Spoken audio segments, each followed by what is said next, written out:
Escanaba In Da Moonlight is the subject today on the morning show. We've got a studio full of guests and cast members of that fine production, which is going to be happening in just one short week.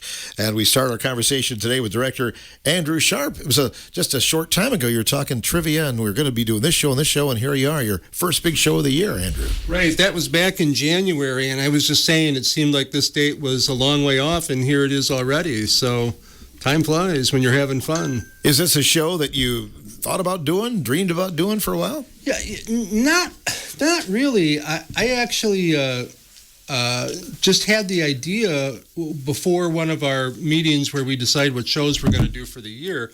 I thought, gosh, nobody's done Escanaba In Da Moonlight in a while. We should do it. And I said, yeah, I'll direct it. And so that's what it was. It was really kind of a spur of the moment thing, really.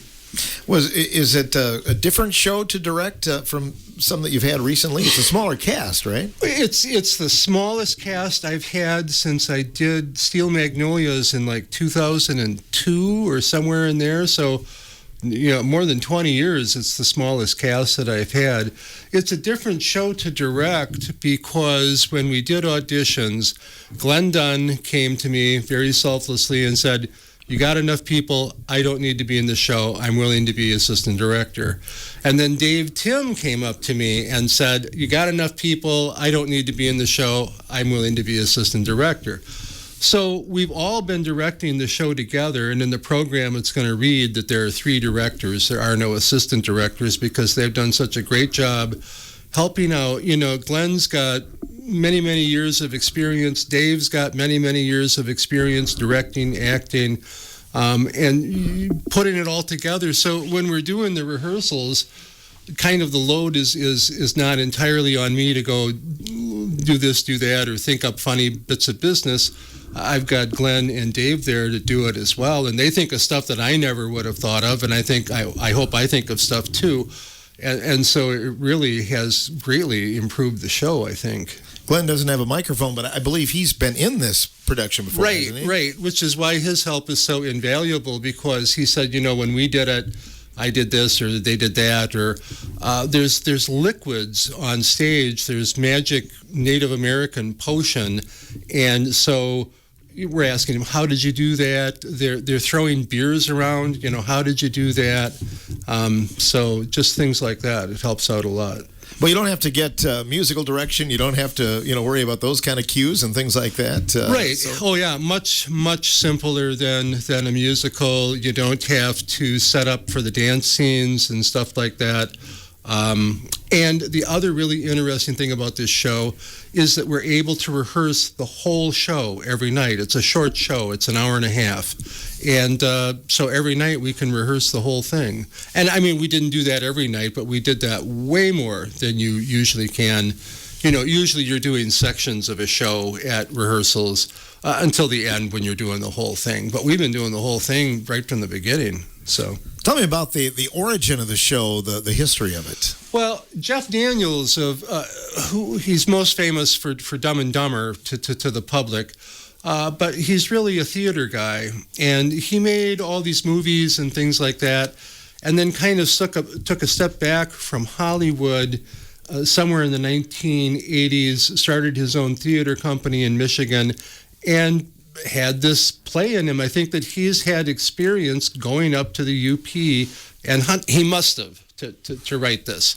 So he's from Michigan. They go up to the UP, and so Jeff Daniels wrote this show, and he wrote it for his theater company, and then it got very popular in Michigan.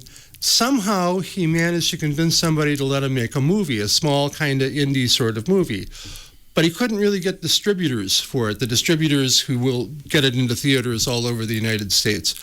But they put it in Michigan, and it was hugely popular, and that gave him enough backing to get it distributed more widely.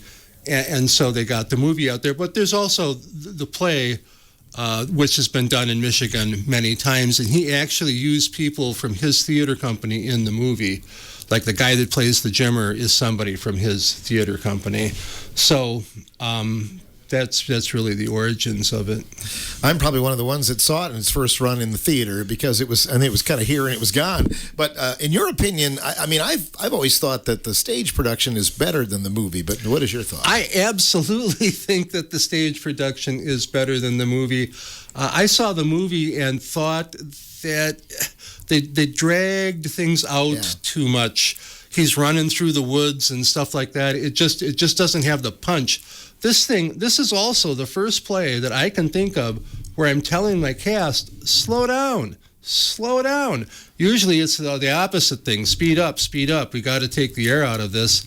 They've got this down. And like last night at rehearsal, they were cooking. And I wanted to say something, but I didn't want to stop them because they were just on a roll doing this. So off to the races. Right. I tell you what. We'll get some of that Uper talk on the air here in just a little bit. Maybe you can go around the room and tell us who's here and in terms of the part that they play. Well, I've got Matt Rowe, who people that go to community players shows will recognize as Buddy the Elf from Elf. And he's playing Reuben, the son who's never bagged a buck. Got Cassidy Mansilla Young, who is playing Wolf Moondance. His wife is his Native American wife, who only has a small part at the end, but is very integral to the whole story. Then we've got Greg Schmidt, who's playing Albert Sodi, and in the movie that was Harvey Presnell, who people know from like Fargo. He was the rich banker father in Fargo. But Greg is doing the grumpy but lovable old man for us in this. Alex Miller is playing Remnar Sodi, who is Reuben's brother and is maybe not quite as bright of a bulb as Reuben, which isn't saying much. And then we've got Cam Cormican as the Jimmer, who's been abducted by aliens and sent back different. He can drink like a fish, and he has certain other incredible abilities that the cast members make use of during the course of the movie. And then Dwayne Rose is playing Ranger Tom Trito, which is actually Jeff Daniels' wife's maiden name, Trito. Not that makes any difference. But he's the DNR agent that drops in the middle of the night right before opening season. And you can imagine what a warm welcome the DNR agent is going to get from everybody. So awesome. Yeah. When these people walked in the door, could you kind of see? I mean, sometimes when you're casting, that's what happens. It's like, this is a perfect. Oh yeah. I mean, that Greg would be perfect for Albert Sodi was obvious. The real shocker for me was Alex. I've got to say, I wasn't expecting Alex to try out for a lowbrow comedy, if you want to call this that. I wasn't expecting that, but thank goodness, because I couldn't do the show without him. So awesome. Yeah. Well, let's go around the room and hear from him here a little bit. Great. We'll talk to Matthew Rowe first. Reuben, how you doing, Matthew? Oh, good. How are you? Good to have you in the studio with us. Thank you very much. So the acting bug bit you. It seems like you've been pretty busy now in recent productions. Very much so. Yeah. Started off maybe 3 years ago with it'd be Lion, the Witch, and the Wardrobe, right, yeah. Started off with that, and ever since I kind of just can't get enough. Now, you did not act in high school, is that correct? I did not, no. I did some poetry stuff in high school near the tail end, but other than that, I wasn't really into acting or being on stage or anything like that. Right. Then you got the role of Buddy the Elf, and you had to be on the whole time pretty much, didn't you? Yeah, that was a thrill. It's nice, though, being kind of in a smaller production. Working with so many talented people like this, it really makes a nice, close-knit, very talented group of people. Makes everything flow very easily and simply, and it's been a blast so far. Were you aware of Escanaba In Da Moonlight before you tried out? I had no idea, if I'm being honest. Yeah, I never really heard of it or anything like that, but being in it, I've seen the movie, and yeah, it's it's a thrill, to say the least. Tell me about your character. Reuben, as director had said, very close-knit. He's very, very close to his chest, and I think he's trying to impress everyone is kind of his thing. He maybe didn't get that growing up, but he's very much trying to bag the buck, trying to do his most. Mm-hmm.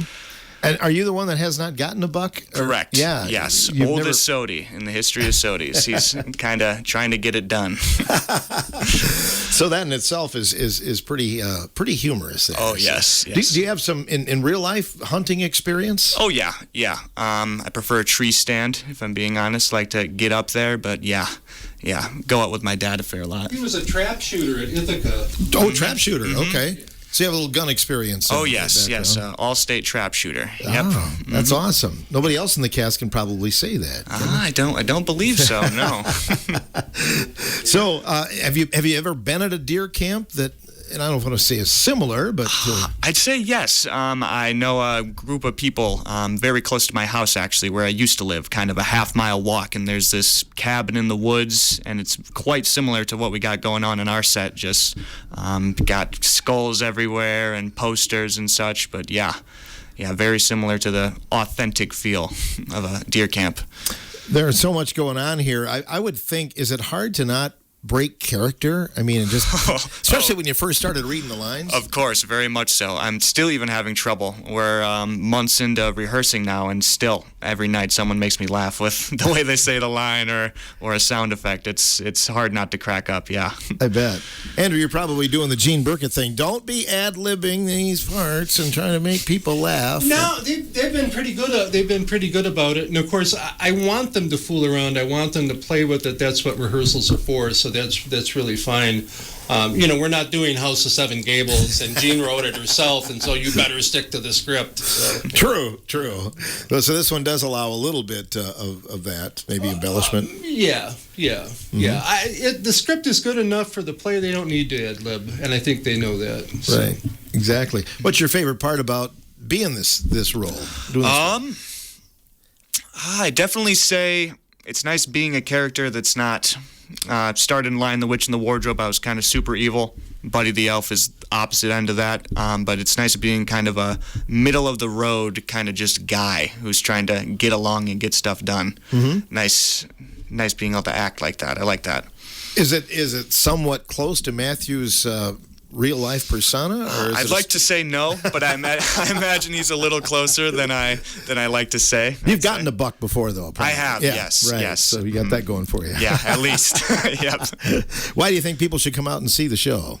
Well, as I said before, we have just home run hitters here. Every single person in this room is incredibly talented, and they have so much experience. I'd say I'm the least experienced person here, and everyone else is just talent all around. So I'm thinking it'll be nonstop laughs, if I had to guess, through the whole show. Yeah.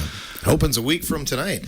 Now let's move the microphone over here. We're going to talk to Cassidy Mancia Young. And good morning. How are you? I'm good. How about you? Doing well. I'm excited about the show. We've been hearing the ads on the air and everything. So are you excited to see it in front of an audience? Oh, I'm absolutely excited to be in front of an audience again, And tell us about your character and the part that you play. So I play Wolf Moon Dance, and she, like Andrew said, she doesn't really appear until near the end of the show, and she's got sort of not a lot of lines, but she is still integral. Like Ruben will continually talk about her, and some of the stuff that she does off stage, off screen, is sort of really important to what happens in the story. So she's very important to the story, despite not being in a lot of it. So what do you do backstage while this is going on then? When the show starts going on, I'll probably start helping out with like stage light stuff like that. Although at the moment I have been just sitting and sort of listening in on what's going on, sort of trying to gauge basically like how everything's going, What about past productions? Have you been in other shows here in Richland Center? I actually don't have a lot of experience. This is only my technically 7th show overall, and it's only my 3rd or 4th with community players, and so I haven't had that much experience. Maybe a little bit more than that, but not that much. But I don't think I had a single show where I haven't had at least one line. So. Mm-hmm. Comedy and drama, sometimes it's hard. Some say drama's hard, some say comedy's hard. Which do you prefer? I don't know. That's a tough question because, I think both are equally hard, but they're just really hard in their own separate ways. I think comedy might be slightly harder because, everybody has a different sense of humor and everybody finds something else funny. Like one person might find something funny that somebody else doesn't. So that might be a little bit harder than drama, but I prefer doing comedy more because laughter is kind of a remedy for me. Something we all need, isn't it? What's that, Andrew? Comedy is so much harder than drama. Groucho Marx, and younger people won't even know who Groucho Marx is anymore, but a very, very famous comedian. And he did some dramatic roles, and the critics are going, oh my gosh, he can act. And he said, doing a dramatic role is nothing compared to doing comedy and having to have the timing and having to make people laugh. He felt that's really what separated, the men from the boys, if you can do comedy. And I agree. Comedy's much harder. Right. I think sometimes for actors in movies, though, it's hard for them to kind of shake that comedic role because everybody sees them in that form, too. Right. But well, now, not to get off on a tangent, the first version of All Quiet on the Western Front, which was made in Germany, used a comedic woman as the boy's mother. And this is a very, very serious movie. And they had to replace her and reshoot the scenes with somebody else because when German audiences saw her, they laughed. Even though it wasn't a funny part at all, they just automatically laughed. Sure. So that's very true. Yeah, forever in that role. Right. So good. How does it feel to be like the flower among all these thorns, I guess? I'm Sorry. Well, it's not like I don't really know how to describe it because my character is definitely different from everybody else's. Mine is definitely not even supposed to be comedic. Like she says something that's maybe slightly comedic, but that's not intentional. So it's kind of weird just being sort of the odd one out of the cast, but it's fun either way because everybody here is so funny and everybody here is really friendly and it's been great doing the show with everybody even though I don't have much on stage time. Do you mix up the actual remedies or potions or whatever appears on No, I do not, unfortunately. If I did, I don't know if I would even be able to handle it, honestly. So you're looking forward to the show coming up next weekend. Why should people go see it, in your opinion? Oh, because it's a ball. It is one of the funniest shows I've ever been part of. Every single time I've gone to a rehearsal, I don't think I've ever come out not laughing. I think every single time it has been the funniest thing, no matter how many times a single line is repeated. I just can't help but laugh sometimes, It's a great show. I think it's very comedic, very funny, and I think everybody will enjoy it, even if they don't think it's their cup of tea. Now, do you have an accent like the rest? Or no, not? my character is very accentless. She doesn't have an accent. Mm-hmm. So that's good. Yeah, I don't have to make an accent. For some of these people, it may come natural. Let's move the microphone over here to Mr. Schmidt. Hi, Greg. How you doing? Hey, Phil. The accent, the Uper accent, I know you do that quite well. Do you have past experience? No, I do not. And it actually, Glenn brought up Charlie Barron's, and that really does help. He's very good at the Uper accent, and just listening to him really helped me out with that. So, and just years of experience on stage, you just kind of pick that stuff up, I think. Sure. You've had other roles, some dramatic and comedic, but what's your favorite? Well, up till now, my favorite was probably Dr. Treves in The Elephant Man, which was a very serious role. And, Pap from Big River was another favorite of mine, which was also had some comedic parts, but it was a very serious role as well. And so this is my first true comedy, and it is difficult. It's not drama, you can lean on life's experience, but in a comedy, you have to have that timing, and you have to have that. You go out there and you cannot be afraid to make a fool out of yourself, and this show will do that to us. Just come see it, you'll see. So it's been a pleasure for me. Anybody that knows me knows that most of the time I'm extremely serious. My friends growing up, when my wife met them, they, he's pretty intense. So kind of letting my hair down here. So and growing a beard too. Yeah, I am. nobody in town has ever seen me with facial hair or even hair as long as it is right now. I typically have a crew cut and clean shaven, so this is different. My wife, I'm pretty sure she doesn't like it. For the arts, though. That's right. What we do for our trade is fun. So tell us about the character that you play, Greg. Well, once again, I was typecast. Albert Sodi being the grumpy patriarch of the Sodi family. And it really isn't that far from, who I am in general. I typically am a very serious person, but I get around my theater friends and especially right now, it has been a pleasure to work with all these gentlemen and this young lady next to me, and three of the best directors that we could ask for. I think the show is going to be phenomenal. For me now, after this many weeks, the punchlines aren't as funny when you see it night or hear it night after night after night. But when we first read the script, I had never seen it, but Christine and Shay told me they saw when Glenn was in it, and they said it's the funniest show that they'd ever seen. And so I'm just glad to be in it. It's going to be a good time.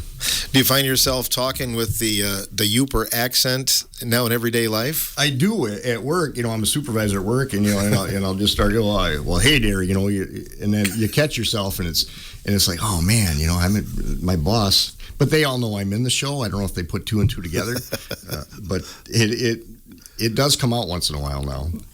Have you been a hunter in the past? I have. And we did growing up. My best friend, they had a deer camp. It was an old circus wagon, and it was really, really cool. Really, really cold during the winter. And we'd wake up and the sodas would be froze, and it'd just be 20 below in the cabin when it was 20 below outside. The soda is a little bit warmer. We do have a potbelly stove, so it's I grew up with it. Grew up with all the fathers and uncles and brothers all playing poker, and just the whole 9 yards. So it's been fun. Euchre's the game in this production. Absolutely. And we're playing euchre, and I went alone on the left 9, and I didn't get bumped.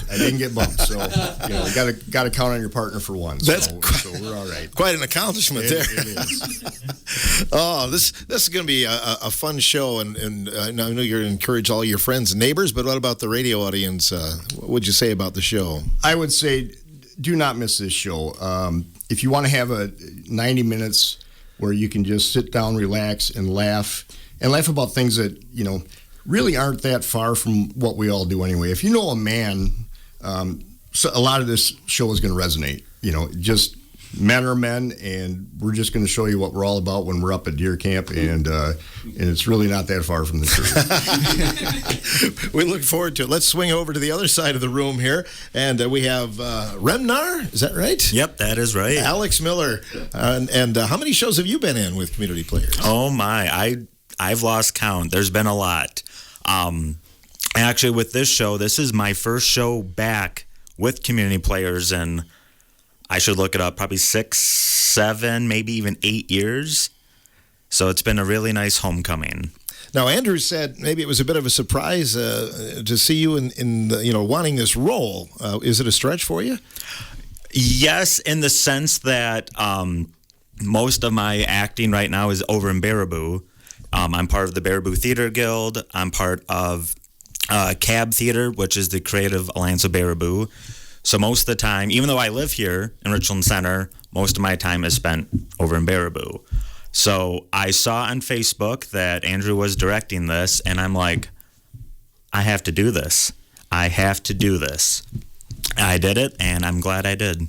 Tell us about your character. Remnar Sodi. He is the younger brother of Reuben. Fun fact, I am older. Spoiler alert, by a few years. And he is what I can describe as a lovable idiot, which I don't think is too far from the truth for the guy playing him. He, unlike his brother, has bagged a buck or more. And with him, he has this annual deer camp ritual, and he wants to stick with it, and anything beyond that is bad, is superstitious, and he doesn't like it. Now, do you have any hunting experience? Oh God, no. No? No. I am the farthest thing from a typical deer hunter that you can be. But obviously, it's acting. It is. It's a parody. And sometimes in life you may know people that talk like that and act like that too. Oh right? yeah, definitely. I know a lot of people. I'm like, oh, I see Remnar in you. Yes. And the other thing you got to get used to, I think, and I've been in a few productions over the years where you read the lines or you say the lines and you're not thinking that it's funny. All of a sudden, the audience laughs. It kind of surprised you. You're like, oh, I didn't realize that was funny, but I guess it is. Exactly. Early on in rehearsal, I remember reading some of the lines and everyone was laughing. I'm like, oh, I guess that is funny. And and speaking of the script itself, learning to even just read as it's written, because it's written as Youper, that was a little tough to get used to. And it's so funny when I have my friends try to read the lines so I can, help learn my lines. They can't do it. It's like a foreign language. Right? Exactly. Oh, so it's a quick show, about an hour and a half. There's no intermission or anything. And there is one. Yep. Okay. Yep. We need a break. Act 1 is a little heavy. Will the audience go out and have like venison sausage and things like that then? Or is that They should. Maybe a beer or two. Yeah, maybe. It'll be even funnier in the second half. Exactly.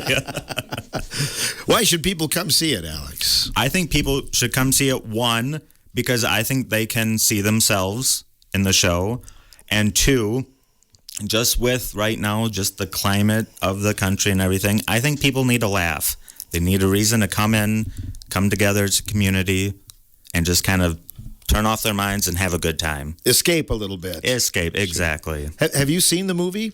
No, but I'm going to after the show is done, so that way it won't influence anything I do. That's a good idea. With the movie, they leave some things, unsaid. Does the play explain a little bit more, possibly, of what happens on that fateful night? Well, I think that it's clearly explained what is causing all of this. Yes, you get the answer in the end. Okay. So, yeah. So I'm not sure the movie did that. I don't recall. Not as clearly as the play. Yeah. Yeah, in the play it's pretty clear. Good. So. Let's move over to Cameron over here. He's a veteran of this studio as well. If you want to slide that microphone around there, Cam. Yeah. And what part do you play? I played a Jimmer Nagamini from Menominee. I can say it better than Matt can. So when you heard that's what Andrew was going to direct, did you have the Jimmer in mind? Well, no. I was another one who was completely ignorant to this entire show going into it. I didn't watch the movie at first. I have watched it since then, partly because I probably have the most extreme accent. And if you saw the way my lines are written in the script, it's something else. So I had to watch it just to get my head around how some of these things are supposed to be said. And, other people said Glenn's been in the show, and that's the part he played. So he's also been extremely helpful. Thank you.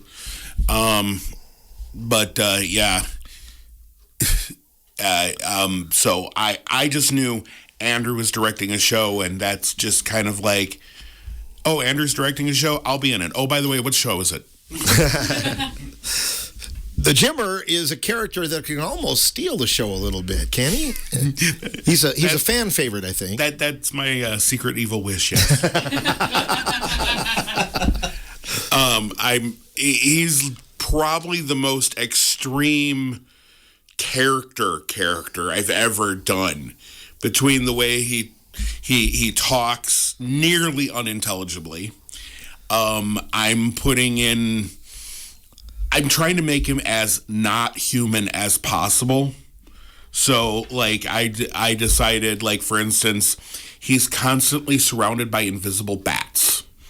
So I'm constantly looking at the bats and swatting them away. And just last night we added a thing where he just randomly, once in a while, just giggles for no reason. just hey, just once in a while. Yeah, the Jimmer is something else. And yeah, a little bit of a stretch that way. What does the dialogue look like in the script for the Jimmer? Is it even harder to read than some of the rest? Oh yeah. You can't make out what he's supposed to be saying. Yeah. The first 2 or 3 times you read it. Like one little section of one of my lines. Don't worry, I won't say that line. Okay. And I'm gonna repeat it as close as I remember. And literally, this is the way it is spelled out in the script. Okay. So the section I show, the more running, like she's gonna shive shay, and so I some shacks, scare for my ice, share my semi and start shooting. That's exactly how it is. Yeah. Letter for letter. That's how Right. it's written. He has the most memorable line about the Chevy. You know, I'm Right. just going to say it. Yep. That's the line I remember the most. But I'm guessing every deer camp has somebody that may be similar to Jimmer, though, right? I'll take everyone's word for it. I'm like Alex. I'm very not a hunter. Don't have any objection to it. It's just I've tried using a gun, and there's a line about Ruben in the show that really would apply to me, as I've discovered when I've tried to use a gun, and that's what Albert says to Ruben: you couldn't hit a house if you were standing in it. Yeah, you got to work on that a little bit. So, but you've done drama, you've done comedy. Which do you prefer, Cameron? Well, my real answer would be musicals, but they have. I can't even really compare them because my goal going into a comedy versus a drama is it's like they're almost two entirely different tasks. Because with a drama, it's more creating a completely lifelike, believable character, and really getting into the psychology of it to put yourself into the place. You know, I'm a fan of the Stanislavski method, the big what if. And just creating that whole character.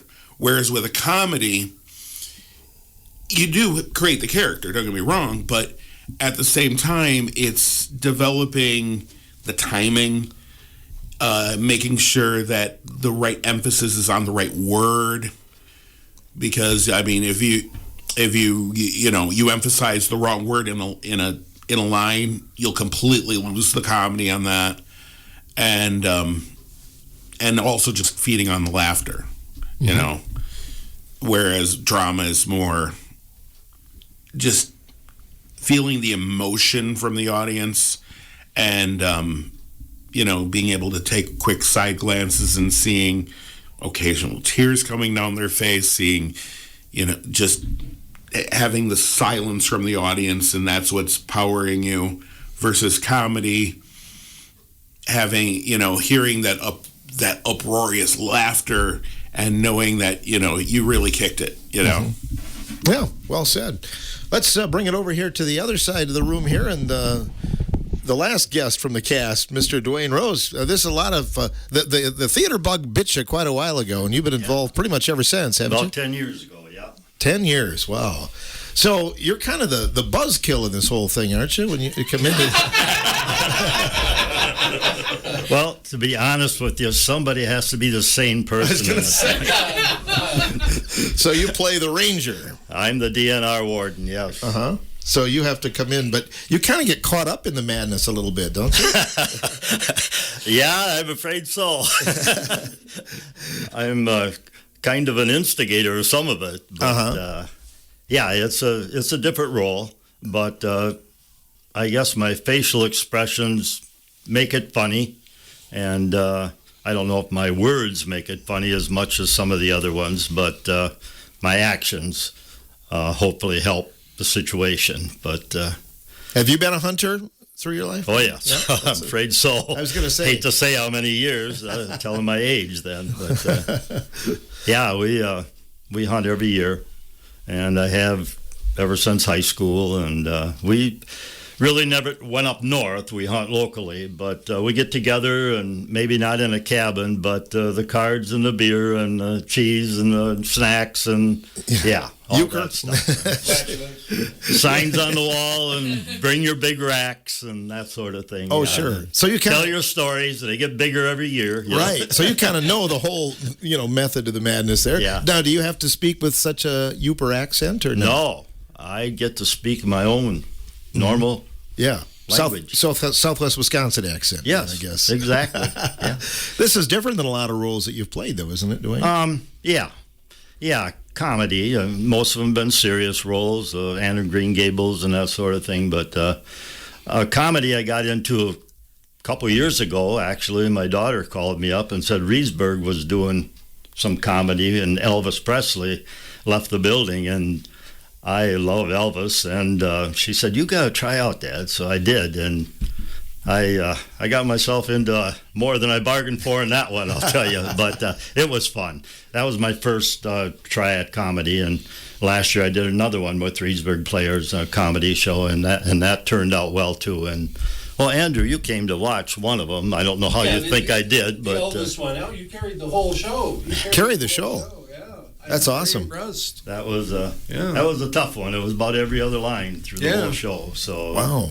But I'm not in this one nearly as much, only about half the show. But I make my presence known. He has his moments. And let's not forget your wonderful portrayal of Mortimer Scroggs in Coppersmith Inn. Yeah. Oh, yeah. Laying dead on the floor for a half hour. Yeah. That was a tough one. The role you were born to play, I think it sounds like. I remember many years ago when the second week of Deer Camp came out, the Yoopers record, and then 30 Point Buck. And I remember somebody saying, aren't deer hunters offended by that? And I find like they're the ones that think it's the funniest. Wouldn't you agree, Dwayne? Yeah.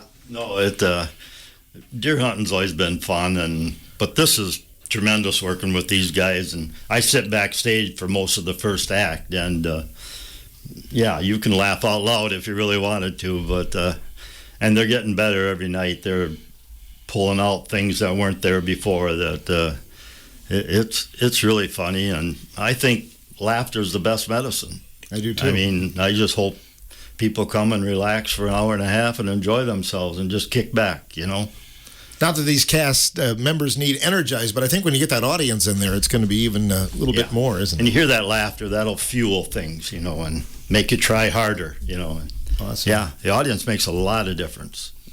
Well, I've convinced them to do a little bit of the section of this show. So I think when we come back, we'll have you do a little portion of the show. We look forward to it.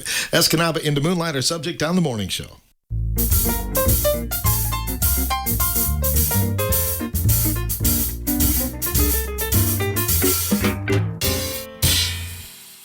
We're talking about Escanaba In Da Moonlight. It opens next Friday here in Richland Center, and now we're going to present a little piece of the program. Take it away. Beautiful. Is this heaven or is this heaven, eh? This is heaven. Oh, I think I look forward to opening day of deer season more than any day of the year. Well, who doesn't, eh? It's like Christmas with guns. You feel lucky this year, Pop? Some of us don't need luck. Well, I don't mind telling you, I'm feeling real lucky. Pass some of it over this way, eh? Well, I was driving up to camp tonight, and I swear to God, I had one of those tings. One of those tings? One of those tings you get when you're driving. What do you call them? Blackouts? No. One of those tings that flash across your mind like a dream, only you're not sleeping. Vision? A vision, right. I had a vision. A big vision. In fact, it was such a big vision, I think it was a sign. Oh, how much beer you drunk tonight? Well, I was just going down the road, thinking about hunting, which scope to use, what socks to wear, how much beer to take, The essentials. Right. When all of a sudden, holy wah, right there in front of me is a 50-point buck. A 50-point buck. There ain't no such thing as a 50-point buck. A 50-pointer. I almost pulled my truck off the road. It was so real. And the thing was, he didn't go away. but I kept seeing him and seeing him and seeing him. And you're still driving this whole time. Oh, I do not believe I was, no. Somebody had their hands on the wheel, but I cannot tell you for certain that day was mine. Holy wah. Holy wah is right. All I could see was this monster buck in my mind. Oh, in your mind is right. So I imagine myself bringing up my turdy, and I get him right in my crosshairs. And still he don't move a muscle. But he's facing me straight up, eh? I can't get the good shot. So I whisper to him, "Turn around, big boy. Let me see you from the side." And sure enough, he turns for me. And he stands there all tall and proud like the trophy daddy is. And that's when he spoke to me. He spoke. A talking buck. Huh. "Take me, Remnar! Take me now!" And I raise up my turdy, cock back my hammer, and blew him off the face of the earth. I tell you, Reuben, it was as real as you. Wish I'd been the one to seen it. Be the only buck you see this year, eh? Ah, stick a sock in a A. You're just jealous 'cause I kicked your butt last year. You didn't kick my butt. Oh, my 12-pointer to your little 4.4 corn? I think that's a butt kicking in anybody's book. Wouldn't you say that's a butt kicking, Reuben?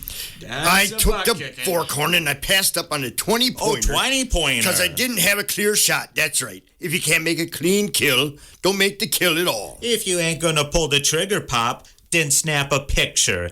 At least then you'd have something for the scrapbook. Hey, don't forget who you're talking to. Here we go. Pop. I shot the biggest buck of anybody sitting in this room. Remnar, leave him alone, eh? Oh, when was that? November 15th, 1961. While you're up. Back when the bucks was as thick as mosquito. That's right. Bucks with wings, I'd like to see that, eh?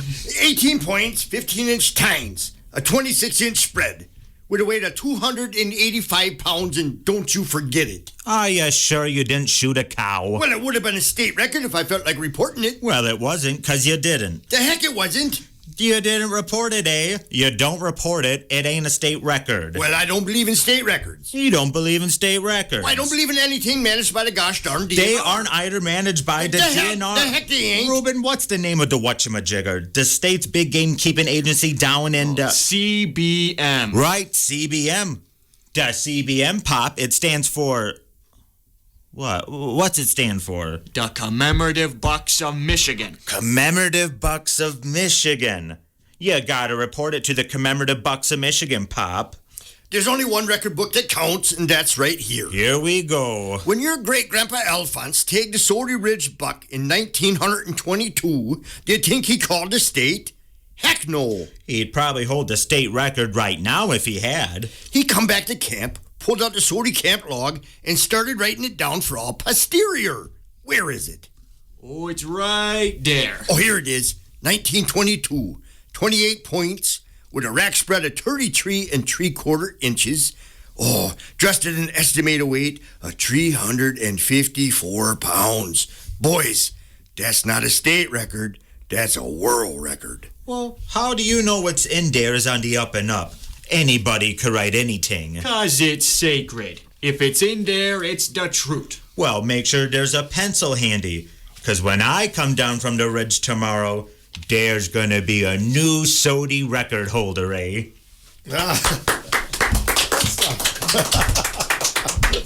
Thanks for the snippet of Escanaba In Da Moonlight. Andrew, when are you going to be putting it on? Tell us the times and the dates and the place. Yeah, it's March 14th, 15th at 7 o'clock p.m. at the City Auditorium, and Sunday, March 16th at 2 o'clock, obviously at the auditorium as well. Tickets are just $10. They are only available at the door. We don't have anything set up to do advanced tickets, but we're hoping to be able to do that someday. But so the 14th, 15th, and 16th, it's only weekend, just one weekend, and only $10. Nice to have it on the stage at the auditorium. Yeah, it is. It's worked out very well, and it's nice to be there. All of our stuff is pretty much there, except for stuff we have in a trailer. So it's nice to have our things there instead of having to ship them to the Copper Top or to the high school. Great. We hope people will show up next weekend. Yeah, great. Thank All you, right, Phil. make plans now. Thanks to the cast and crew of the Escanaba In Da Moonlight production next week. Matthew Rowe was here earlier, and Cassidy Mancia Young, Alex Miller, Greg Schmidt, Cameron Cormican, and Dwayne Rose, and director Andrew Sharp.